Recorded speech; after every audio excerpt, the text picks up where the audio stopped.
বিডার তথ্য অনুযায়ী আসলে $150 কোটি বিনিয়োগ প্রস্তাব নিয়ে পাইপলাইনে ছিল তারা বলছেন, কিন্তু আসলে বিডাই আবার বলছে যে অর্ধেক বিনিয়োগ প্রস্তাবও কিন্তু আনা যায়নি। সেক্ষেত্রে সরকারের সামনে এখন আসলে কি চ্যালেঞ্জ রয়েছে? আসলে অর্ধেক নয়, বরং ৩ ভাগের ১ ভাগ বিনিয়োগই আসেনি। মানে যেখানে $2 বিলিয়ন হওয়ার কথা ছিল, তো সেখানে মাত্র তার 1/3 এরও কম এসছে। তো এখন যে ধরনের আমাদের দুশ্চিন্তা রয়েছে সেটা হলো যে এই পরিস্থিতিতে যদি আমরা উন্নতি ঘটাতে না পারি, বিশেষ করে যে এখানে আমাদের শিল্পাঞ্চলগুলোতে যে অবকাঠামো তৈরি করে গ্যাস, বিদ্যুৎ সরবরাহ, পানি সরবরাহ এগুলো যদি করতে না পারি, তাহলে সেক্ষেত্রে কিন্তু বিনিয়োগ সেভাবে আসবে না।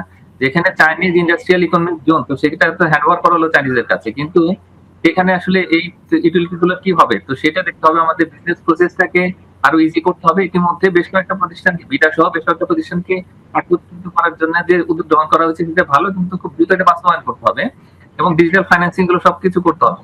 আর তারপরে একই সঙ্গে যে অ্যাপ্রুভালের যে টাইম, তো সেটা কমাতে হবে। এগুলো অনেক কিছু কাজ আছে যেটা আমাদের খুব দ্রুত যদি করতে না পারি, তাহলে কিন্তু ভবিষ্যতের যে বিনিয়োগ আনার যে পরিকল্পনা রয়েছে সেগুলো আমরা হয়তো করতে পারবো না। সেক্ষেত্রে এক ধরনের সমস্যার মধ্যে আমরা নিশ্চয়ই পড়বো। আইএমএফ কিন্তু বলছে যে আইএমএফ তো চলতি অর্থ বছরের প্রবৃদ্ধি প্রায় 3.5% নেমে যাওয়ার কথা বলছে তারা। তো নতুন কোনো ঝুঁকি কি এই ক্ষেত্রে চোখে পড়ছে কিনা? না, অবশ্যই। এবং আইএমএফ বা বিশ্ব ব্যাংক, এডিবি তারাও কিন্তু কনজারভেটিভ এস্টিমেট দেয়।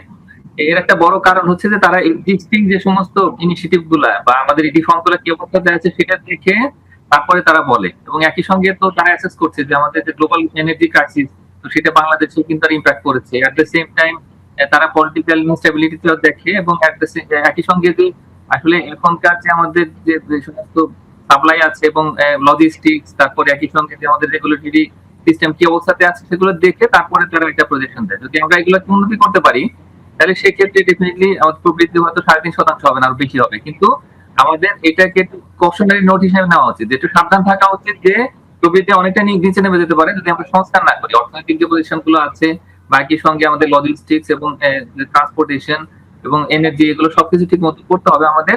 তা না হলেও তো প্রবৃদ্ধি কমই হতে পারে। তো সেটা সতর্কবার্তা দিয়েছে আইএমএফ আমাদেরকে। জি, মাহফুজ কবির, আমরা মাসখানেক ধরে তো দেখতে পাচ্ছি যে এই মুহূর্তে উদ্যোক্তাদের সবচেয়ে বড় টেনশন হচ্ছে বিদ্যুৎ এবং জ্বালানি নিয়ে। যা পরিকল্পনা চলছে সবই কিন্তু দীর্ঘমেয়াদে বাস্তবায়ন করতে হবে। আপাতত আসলে এই ক্ষেত্রে সমাধান কি হওয়া উচিত বলে আপনার বিশ্লেষণ কি? আমাদের ইমিডিয়েট যেটা লাগবে সেটা হলো যে বে টার্মিনাল, সেটার ত্রুটি সংশোধন। তো সেটা করতে পারলে আমাদের যে ইন্ডাস্ট্রিয়াল জোন গুলো আছে, বিশেষ করে ঢাকার পার্শ্ববর্তী অঞ্চল, এই আশুলিয়া এবং সাভার, এটা ছাড়াও গাজীপুর, নরসিংদী, নারায়ণগঞ্জ, প্রত্যেকটা জায়গাতে গ্যাসের সংকট আছে। সেটা খুব দ্রুত সমাধান দরকার। একই সঙ্গে মাননীয় প্রধানমন্ত্রী যে মালয়েশিয়ার সঙ্গে আলোচনা করছেন, তো সেখান থেকে খুব দ্রুত একটা সাপোর্ট আসতে হবে। এটা একটা জিনিস, কিন্তু একই সঙ্গে আমাদের কিন্তু অন্য জায়গাগুলোতে ইমপ্রুভ করতে হবে। ইলেকট্রিসিটি সাপ্লাই এটা ভালো না করার কোনো বিকল্প নেই আমাদেরকে। এটা এখন আমাদের ফার্স্ট প্রায়োরিটি হতে হবে। সেটার জন্য খুব দ্রুত কিছু বিদ্যুতের যে সংস্থান, বিশেষ করে আমাদের কিছু পাওয়ার স্টেশন, সেগুলো তৈরি করতে হবে। তো এভাবে করে আমাদের অন্তত 6 মাসের মধ্যে যদি আমরা ভিজিবল ইমপ্রুভ করতে না পারি, তাহলে সেক্ষেত্রে এখন যে সংকটটা চলছে সেটা আরো দীর্ঘমেয়াদী হতে পারে। তো সেই অবস্থায় আমাদের মনে করি যে একটা খুব ক্র্যাশ প্রোগ্রাম নেওয়া উচিত আমাদের পাওয়ার এন্ড এনার্জিতে।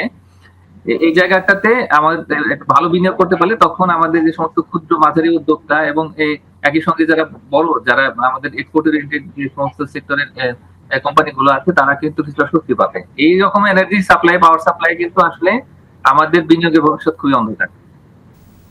জি, নিঃসন্দেহে। অনেক ধন্যবাদ আপনার মূল্যবান মতামতের জন্য।